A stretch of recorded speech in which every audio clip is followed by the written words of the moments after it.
you through as good as I can. As far as history goes, this is probably like one of the most exciting times in history that you're going to be looking at. Like, it's really, really cool. And so I'm gonna walk you through that. But what that's going to do, it's going to kind of fill in the liturgy part, it's going to fill in the theology part, and give you the history part. So you're looking at history, but it's theological history, it's liturgical history, and it kind of really gives you a good understanding of what the Anglican Church is about and how it came into being. Good? All right, so I'm just going to jump in because it's long. So, but it's fun throughout the whole thing. Let me open in prayer, and then we'll go. Lord, thank you for today, and we thank you for the opportunity to study the history of the Anglican Church and your work in all of this. And we just give you this time in your name. Amen. Amen. All right, so here we go. Anglican tradition. So the one thing that I didn't have time to put in here is the whole teaching on the actual Reformation. Like the Reformation that happened in Germany under Martin Luther. I have a whole teaching just on that. And it also is very, very long, but really, really exciting. There's no way to fit that in here with 4 classes on this. So I'm just going to summarize it for you. And that is that the medieval church, the church in Rome, had gotten off track. And where the Reformation begins is on the topic of indulgences. Buying and selling indulgences.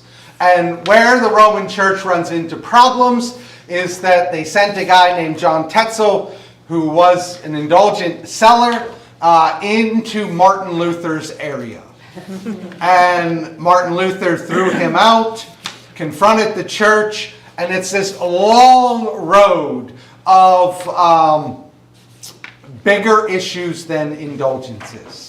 And so Martin Luther is looking at all the problems in the Roman Church and addressing them one at a time. And what you end up happening is that you start seeing Reformation taking place everywhere.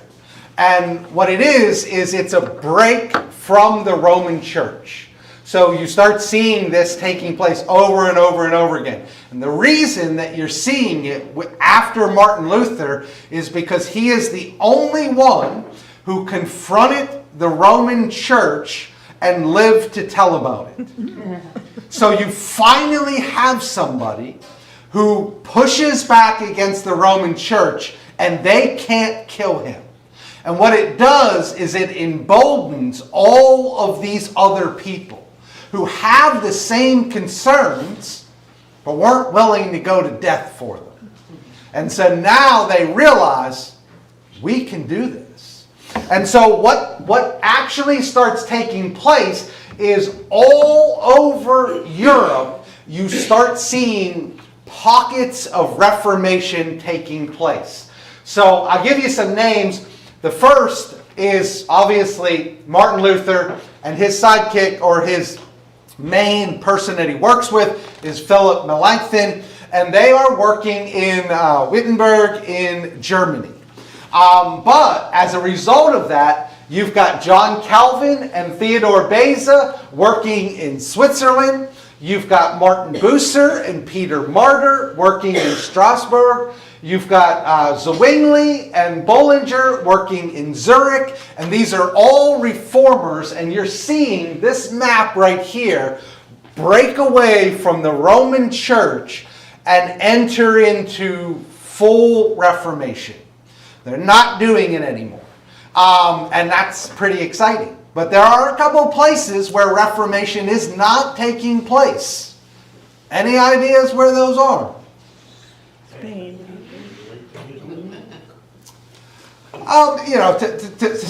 To to some regard. There's still reformers taking place in there, but there's some real stuck places that are not having Reformation. England. Where else? Rome. England, Ireland, and Scotland. Oh, okay. Those are your places where there's no Reformation taking place, and that is all about to change. So the English and the Scottish Reformation take place in a manner that is strikingly similar. Now, we're not going to have time to go into the Scottish Reformation. We're just going to do the English Reformation. But those are the places that are absent from Reformation. So, I'm going to give you the lead up to Reformation.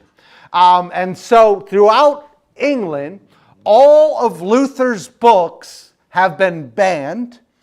And people were warned not to entertain the dangerous ideas that you could find in there. Let me ask you a question.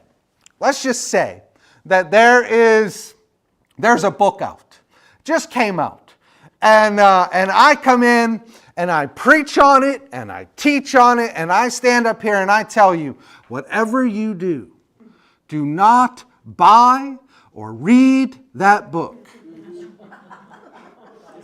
What's that going to do? Yeah, you're going to run out and you're going to check out the book. So, they banned Luther's books. You can't have them. Yet, they keep finding their way into England. People keep finding access to Luther's books. In fact, what starts popping up in England are little pockets or networks of what they would refer to as Lutherans. And in fact, you have the White Horse Inn. It became known as Little Germany. This is where those who had reforming tendencies used to meet and gather and talk about their thoughts. And so, C.S. Lewis had a place like this too. They called it the Bird and something. I can't remember what it's called. But it's just this little bar where the scholars hang out and they share theological ideas. And this is taking place as they're trying to get Luther stuff out of England. So a pre-reformer is going to emerge, though.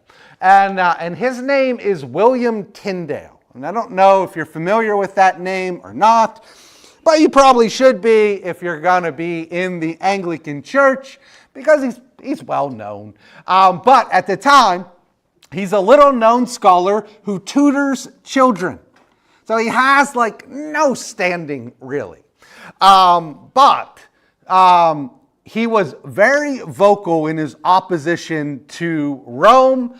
And in one debate with another scholar, he said this, and it's an awesome line.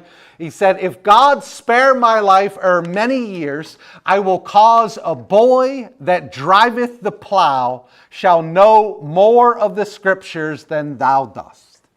So what he's saying is, I am going to make it my life goal that these children growing up will know the scriptures better than the clergy do.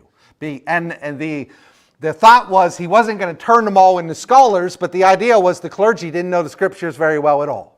That's what he's pushing at. And he's going to train them up.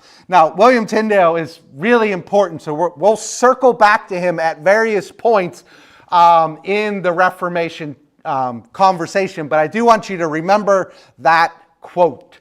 So, this is his life work, is to translate the Bible from Greek and Hebrew into English. That is what he dedicated his life to doing. And so, upon finishing, Tyndale traveled to Germany, more specifically, right where Luther was at the time, just 5 years earlier, and he published his New Testament in English.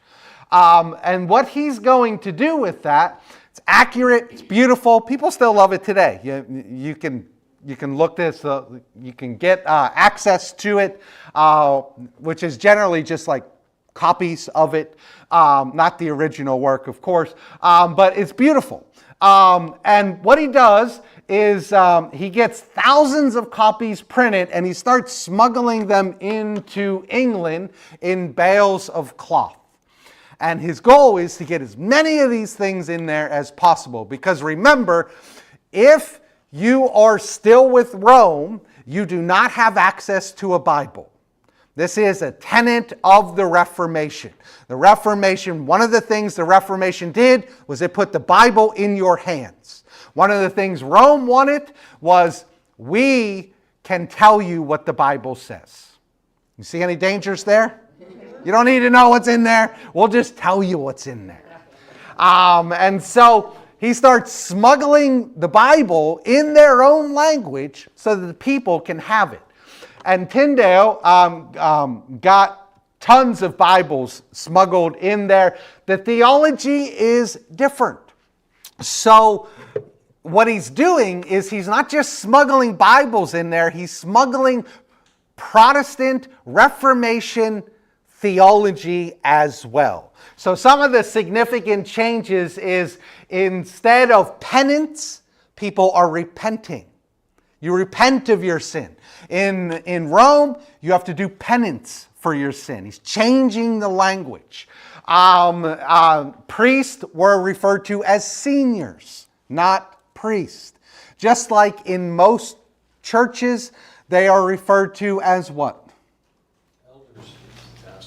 Pastor. In most churches, sometimes elder, but the primary go-to title for clergy is pastor. And that's what he's doing. He's changing church and congregation. He's changing confession and acknowledge. He's changing charity and love. He's inserting common language and taking out the churchy language that people don't quite know what that means. And so he's putting in there Protestant theology. Now, it's not well received by the clergy, who, when they find his copies, they do the same thing they did with Martin Luther's books. They burn them. So, not to worry though, William Tyndale is committed to this, and he is now working on the Hebrew in the Old Testament, putting that into English. And it is estimated that he managed to smuggle 16,000 copies of the New Testament. That's not a lot per person, but it's a lot to smuggle into one place from one guy. Yeah? So he's very much committed to doing this. Problem is, the church is onto him. And he is caught.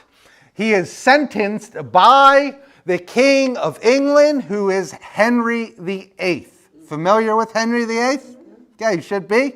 He is caught, sentenced by Henry VIII to be strangled and burned. Can't just kill him one way. Got to do it multiple ways.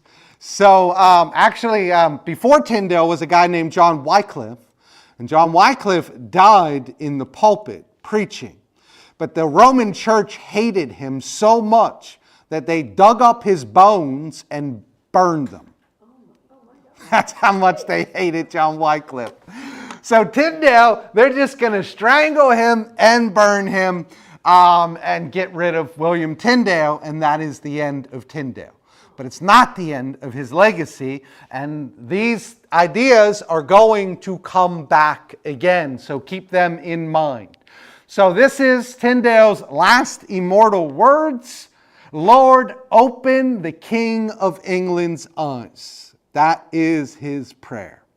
So again, I want you to hold on to both of those quotes from Tyndale about the boy that driveth the plow will know more scripture than you, and then Lord, open the King of England's eyes. And the King of England obviously is this beautiful, charming individual that we know as Henry VIII. All right, so Henry VIII is a devout Roman Catholic. He attended 3 services a day and assisted the clergy. Like, he's all in on Rome. Not only is he all in that way, but he's a strong supporter of the Pope. He was given the Golden Rose, which is it's a token of affection and reverence from Rome for special people. Not everybody gets this. So he is like all in on Rome. There's nobody committed to Rome more than Henry VIII, which is why England didn't enter into Reformation, because Henry is all about it. He's actually given the title Defender of the Faith by the Roman Church because he debated Martin Luther, or he debated Martin Luther's pamphlet, and he is given the title Defender of the Faith, which the king or queen still has today. They still have that title. That title has still been passed down, and whoever is the king or queen has the title Defender of the Faith. So all that to say, Henry VIII loves the Roman Church more than anybody could possibly imagine. So here comes the problem, though, and there's always a problem. So the problem one is his marriage. Henry VIII is married to Catherine of Aragon. And the problem is she was formerly Henry's older brother, or she was married to Henry's older brother, Arthur. Okay? So when somebody is married to your brother, you have to get special permission to marry that individual from the church. So, and that's still probably the case. That, if you came to me and you said, "Hey, look, I want to marry my brother's wife," I'd be like, "Oh boy, I'm gonna have to send this to the bishop. This is beyond me." So he had to get special permission because there is a law in Leviticus chapter 20, 21 that says you cannot marry the widow of your brother. Probably there for a reason. But so Pope Julius II gave Henry a special dispensation to marry Catherine. So now he's married to Catherine. He's got a special dispensation to do it, who was his brother's wife. So the problem continued. Catherine has not produced a male heir. And this is a problem because she is towards the end of childbearing age. So Henry has given her all the rope that he can give her, and she is pretty much at the end of being able to produce a male heir. And so she has given him one daughter named Mary. And that's an important name, and we will talk about that name quite a bit. But she has not given him a son. England has had one female monarch in all of its history, Matilda, and it did not go well. So Henry knows one thing. I need a male heir. I need a male that can take the throne when I'm done. And if I can't get that, England and myself are in very, very big trouble. So that is the main problem that he is facing. He's got another problem. And the other problem is that he does have a mistress, which was common during that time. During that time, nobody's like, "Oh, you got a mistress and we found her." That was just a common practice. I'm not saying it's right or wrong. It just is what it is during that time. So he does have a mistress, and it's common, and his mistress is Anne Boleyn, and he loves her. As much as Henry can love anybody, he loves her. And so Anne Boleyn, problem intensifies, is pregnant with his hopefully, son. So now Henry has an emergency. You can see the emergency taking place is if Anne Boleyn gives birth to a son and she is not married to Henry, that son will be regarded as a bastard and will not be eligible to take the throne. So it's really a problem. It's a ticking problem. There's a time frame on this problem. He's got to sort out this problem very, very quickly because she is eventually going to give birth. And if it's a son, he lost his opportunity. So, I already went through that. Cannot be heir to the throne. I already went through it. So here's the solution. So Henry's got two problems. His current wife is towards the end of childbearing age. She's not going to be able to produce a son, has not done so yet. So that's a problem. Second problem is his mistress is pregnant and it just might be a boy. But you only got 9 months on this sucker and she's probably well down the road. So whatever he does, he has to act very, very quickly. He believes that his marriage is cursed. And he believes his marriage is cursed because of Leviticus 20:21 that says you cannot marry your brother's widow. So Henry believes this is why I don't have a male heir, because the marriage is cursed. God did not like that I married my brother's widow. So, and as a result, he's not given me a male heir, so we can solve the problem, okay? All of Henry's problems can be solved pretty easily. All Henry has to do is get a new pope, which would be Clement VII, to undo the dispensation, which would annul the marriage.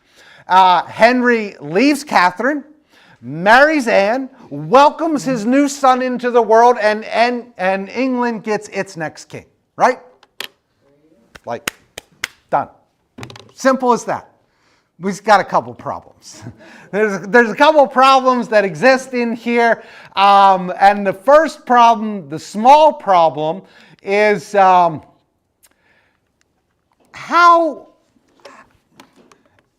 most clergy are not jumping to undo things that other clergy did. And so how easy is it going to be to convince Clement to undo the dispensation that was previously given to him? I mean, what he would have to say basically is the first guy, Julius, was wrong. He shouldn't have done that, and I'm going to make what was wrong right. Well, clergy generally don't like doing that. And so that's kind of a problem, but it's nothing that if you had some power and influence that you couldn't get over, right? Like, if you have power and money and influence, you generally can grease the wheels and make things happen that the commoners just can't do, right? He is, after all, the defender of the faith. He has the golden rose. He is somebody who fights for Rome. Surely they want to help him, right? So, that's kind of a problem. Certainly, you would think that he'd be able to do that. Here's the big problem. The big problem is Catherine of Aragon, and that is his current wife. But Catherine of Aragon, she's not just any old woman. Like, getting rid of Catherine of Aragon is going to be very, very difficult. Part of the reason that it's going to be difficult is that she is the aunt of Charles V, who is the Emperor of Spain, who already has problems with Rome. And so the Pope, putting aside Catherine of Aragon, is not going to go over very well with Spain. And it's not an enemy that the Roman Church wants to have right now, or that the Roman Empire wants to have right now. And so the very person of who she is makes it so that the problem is very, very complicated. For political reasons, they are never going to give Henry this annulment because of who Catherine of Aragon is. It's going to put the Roman Empire and the church in a really, really bad place. Now, if it was just anybody, the Roman church would have done it. How easily do they just give out annulments? And if you got somebody like Henry VIII who wants an annulment, certainly they would be willing to do it. But not to Catherine of Aragon. You can't do that. Are you following me? All right. So that's the problem. That's the problem that Henry is facing, is that the Roman church is not going to give him the annulment. He has his mistress pregnant, which could be a boy, and his current wife is not going to be able to produce him a male heir. So you've got, at different times, the Pope and the Emperor have substantial power. I don't want to spend a lot of time here, but sometimes the Pope is more powerful if you go back in history, and sometimes the Roman Emperor is more powerful. But in this case, the Roman Emperor is far more powerful and a bigger issue than the Pope. So it's not something that's going to happen. So Henry VIII really just kind of never saw this happening, but the annulment to Catherine of Aragon is denied. It's the one thing the Pope was unwilling to do. So Henry's got a bit of a time crunch. He's got to act very, very fast. So forcing him to do something he never imagined doing. What would that be? What? Nah, he can't kill her. He leaves the church. Yeah, leave the church. Leave the church. So what Henry does is he decides to take the academic route. I'm going to get out of this. I'm going to figure out a way to get out of this. I can't just kill her.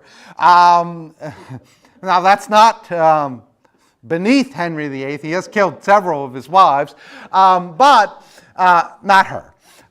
So he's going to take the scholarly approach. He's going to get a whole team of scholars, and he's going to say, this is what I want. How do we make this happen? Use your scholarly wisdom and figure out something. And they do. They figure out this amazing loophole that is pretty incredible. And that is that if you go back to Rome's whole standing as we are the church is that they are the first church, right? Started by who? Peter. It's the rock on which the foundation is built. And the reason that they have all the power and authority is that they are the first church. But if you could find the actual first church, you could get around Rome, right?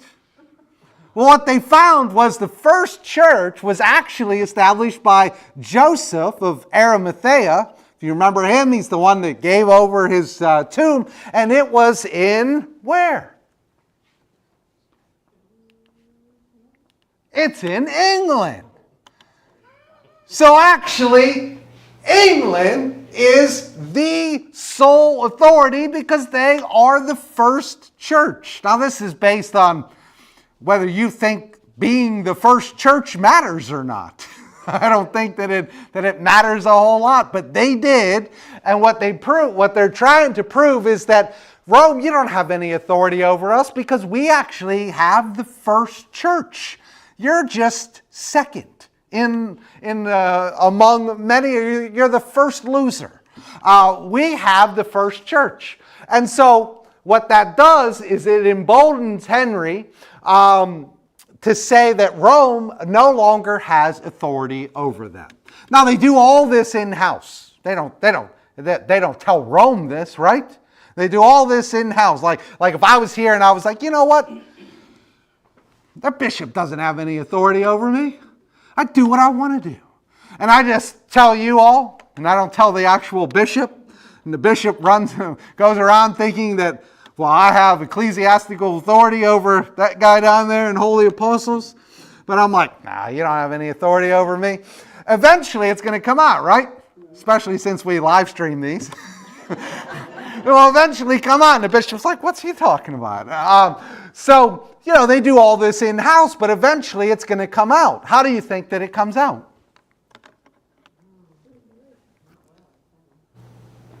What is the means through which Rome finds out, hey, I guess you don't think that we have authority over you.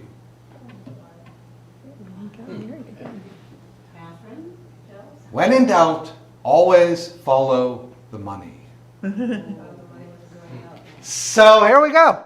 Separation begins. Here's Henry's plan. He's going to separate from Rome, and now he needs to implement that plan, and here is how he does it.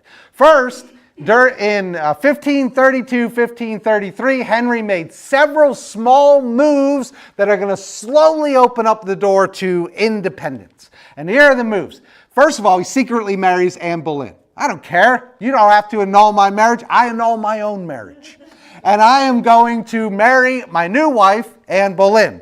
So I don't need you because I am the authority of the church. Second thing he does is he appoints this beautiful man, Thomas Cranmer, who I absolutely love, as Archbishop of Canterbury. So now he has theological authority in the church. And then the last thing he does is stop sending Rome money. We're no longer sending you money, and that's how Rome finds out. Why aren't we getting any money from England anymore? And it's the same thing with the diocese. Like if I was like, bishop has no authority over me, what would we do? Well, we'd stop sending our pledge to the diocese, wouldn't we? And then eventually I would get an email from the diocese saying you're behind on your diocesan pledge, here's what you owe. And eventually, if I kept throwing those away and never sending them out any money, I would probably be summoned to the diocese to give an account for where all the money is. Well, that's essentially what happens here. We're just not sending you any more money.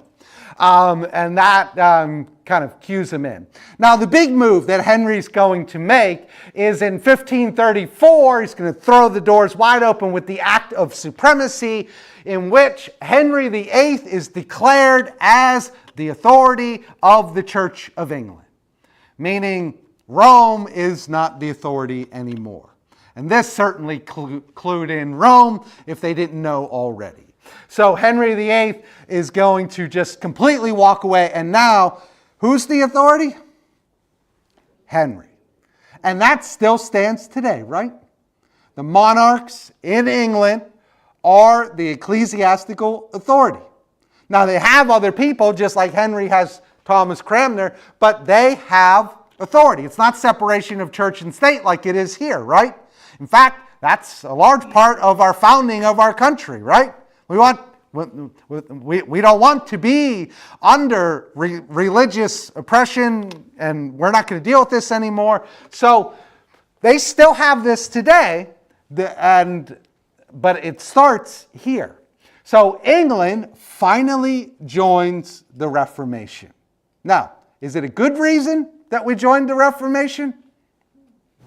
No, it's horrible. It's completely political. It has no theological ties. It has no moral ties. This is completely political maneuvering. And so, it's kind of unfortunate, but that's how we entered into the Reformation. Everybody else got to enter in under glorious theological debate.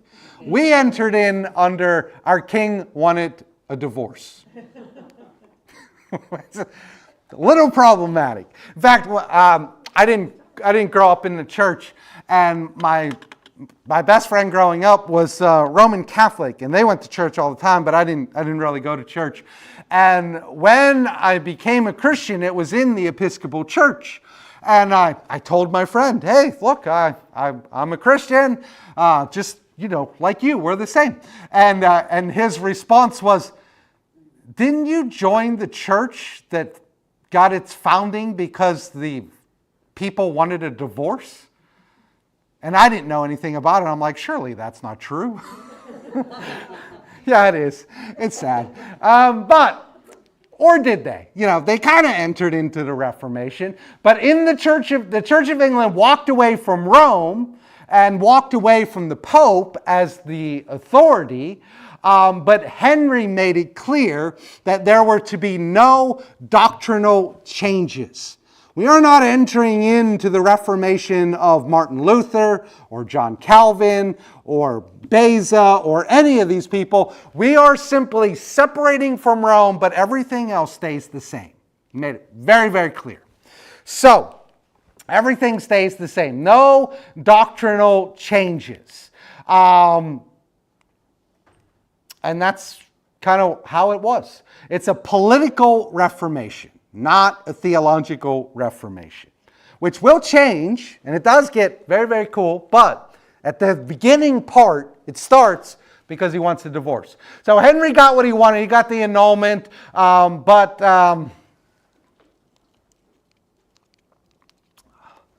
in order to do so, what Henry had to do was surround himself with certain individuals that he probably wouldn't have surrounded himself with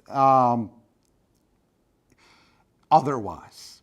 And those individuals were people who wanted real reformation. So if you want to break away from Rome, there's plenty of people out there that will help you. Now, you want to break away from Rome with political aspirations. You want to be the head of the church and you want an annulment. These people don't care about your annulment, and they don't care about you being the head of the church. What they care about is the theological reformation that they want to enter into. So they're going to help you because it's in their best interest to get them down the road. Does that make sense? So Henry had to align himself with people with reforming tendencies.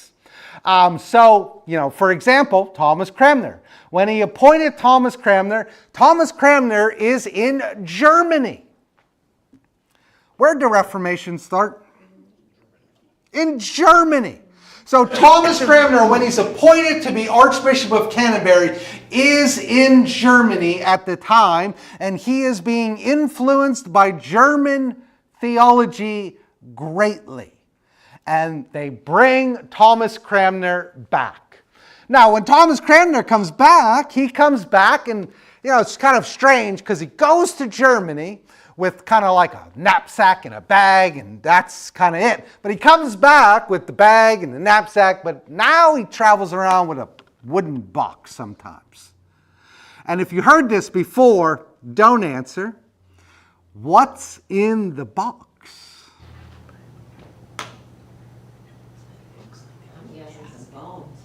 Looks like a casket, doesn't it? Yes. Bones. Any other guesses? His wife? While Thomas Cranmer is in Germany, he gets married, which is not permitted under under Rome. But Thomas Cranmer doesn't care because he's influenced by all these Germans. Martin Luther married a nun. And so he is influenced by all these. He gets married, but he can't let people know that he's married. But he still loves his wife. And so his wife travels with him in the box. Now, not always, but sometimes. It's pretty interesting. So, but you can see that he is now like pretty far down the road in the Reformation, right? He's married. He's a priest. He's going to be the Archbishop of Canterbury. He's like the top priest. And he's married. Like, that's kind of cool. So Henry got what he wanted, and now they want their reward. So basically the reformers are saying, look, you now are the head of the church. You now have your annulment. You now have Anne Boleyn. We got you all that. Now we want our stuff. And that's how this works. We gave you this. Now we want this. And so what they're doing is they're looking for real reformation, not just political reformation stuff. We want real reformation in England. But here's the problem. Henry didn't really get what he wanted, did he? Because that baby just didn't turn out to be a boy, did it? turned out to be a girl, and her name's Elizabeth, and that's a name that you're going to need to remember. That's very, very important. So he had hoped that the baby was going to be a boy. This is the baby from Anne Boleyn, but as it turned out, it was a girl. Now, she did get pregnant with a boy, but actually had a miscarriage. So Henry still does not have an heir to the throne, which is really kind of eating him up at this point. But he's wondering why he even did it at all. Like, why did I even walk away from the Roman Church? Why did I go through all this hassle? If this baby didn't turn out to be a boy, this was all a waste. Yeah? And so it's whispered. Henry doesn't really love anybody. Like, Henry is just all about Henry. Henry loves Henry. There begins to be whispers that Anne Boleyn is engaged in multiple affairs. There begins to be whispers that she practices witchcraft. There begins to be whispers that she attempted to poison members of the royal family. And Henry, doesn't particularly really love her. And why doesn't he love her? No boy. Henry loves whoever can do what Henry wants them to do. And she did not produce a boy. He doesn't really love her. So all the rumors, although unfounded, are just too much. And she didn't produce a boy, which is clearly her fault, which we know now is clearly his fault. I think the sex of the baby comes from the male. But nonetheless, he is going to have her beheaded. She's arrested, beheaded, and Anne Boleyn is gone. No more Anne Boleyn. Can't kill Catherine of Aragon, but you can kill Anne Boleyn. Again, going back to Catherine of Aragon is really, really important. Anne Boleyn, not so much. So, little time for mourning. The next day, Henry is betrothed to Jane Seymour. You've heard of people moving on pretty quickly, and usually it's like a couple months, maybe a year, and you're like, wow, that was fast. Well, how about like next day? Right? So next day, let's line up Jane Seymour. The marriage doesn't last long. She dies in childbirth, but it is a boy. It is a boy. And finally, Henry gets his mail, and Henry is quoted as saying that Jane was the only woman he truly loved. He married her for a brief period of time, but why did he truly love her? Because she gave him a boy. Edward's very important. Edward's going to come into play next week quite a bit. Henry had 6 wives, all in the end. So back to the reformers. Cranmer and his fellow reformers, they're continuing to push for reform, and they get 2 small wins. Here's the 2 small wins. First of all, they dissolve all the monasteries in England.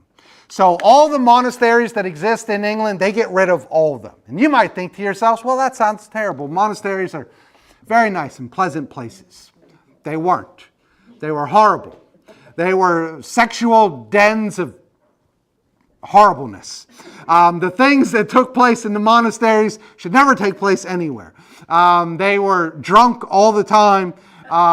They were scamming people, and they just shut them down. In fact, if you go to Boxley Abbey, when they tore down Boxley Abbey, what they found was, and I've shared this with you several times because I just love this, was a pulley system. And so they had crucifix on the wall with Jesus on there, yeah? And then under the crucifix was a plate that you could put money in.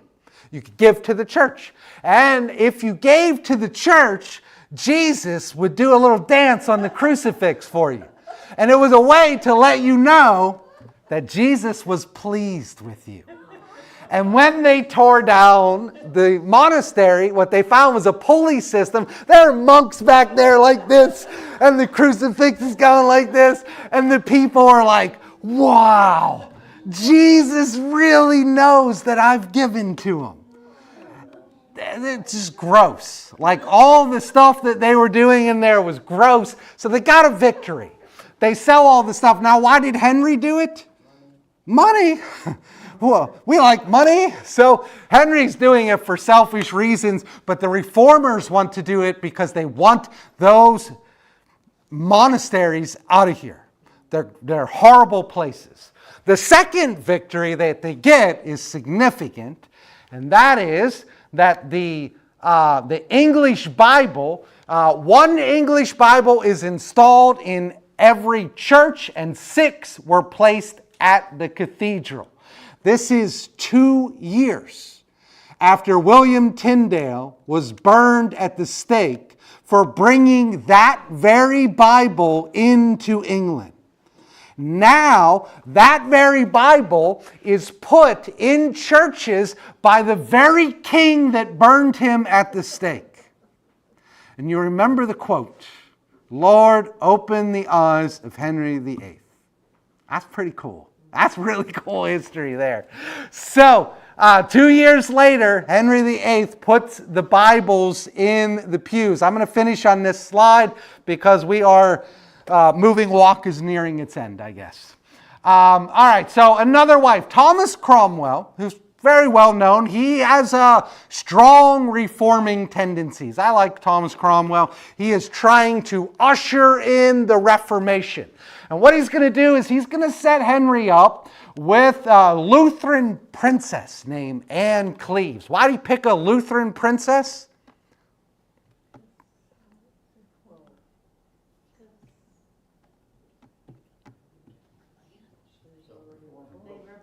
Probably because she was part of the Reformation, and anybody else would have been Roman Catholic.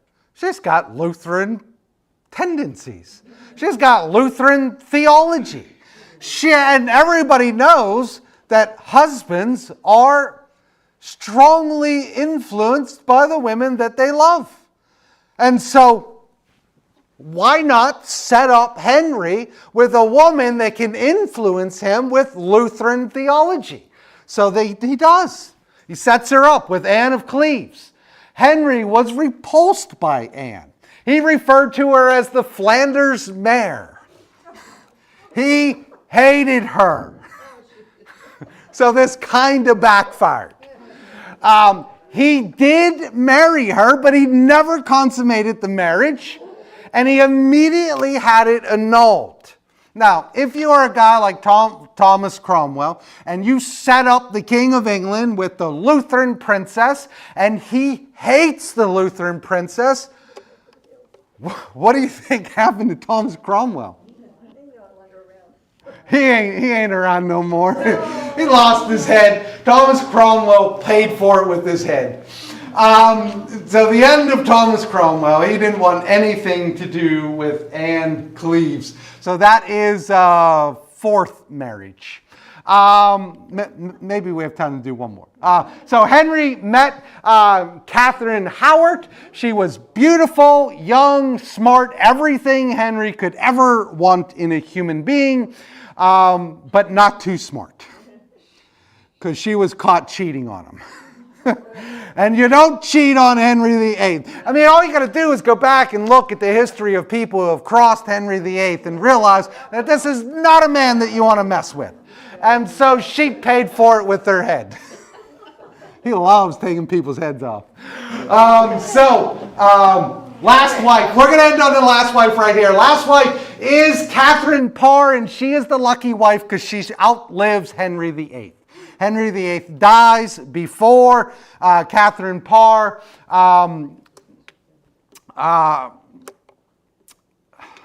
Let's see, last thing that I want to say.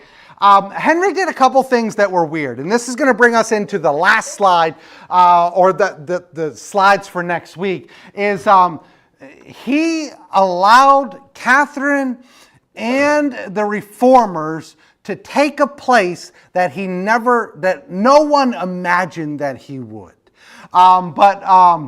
She's the lucky one. Her influence is brief, but it's substantial because she is raising Edward, the only heir, male heir to the throne. And that is really, really important. And we will pick that up next week. And you will actually enter into real theological reformation taking place. And I promise you, more heads will fly and more people will be burned at the stake. All right, I'm done. Go to church.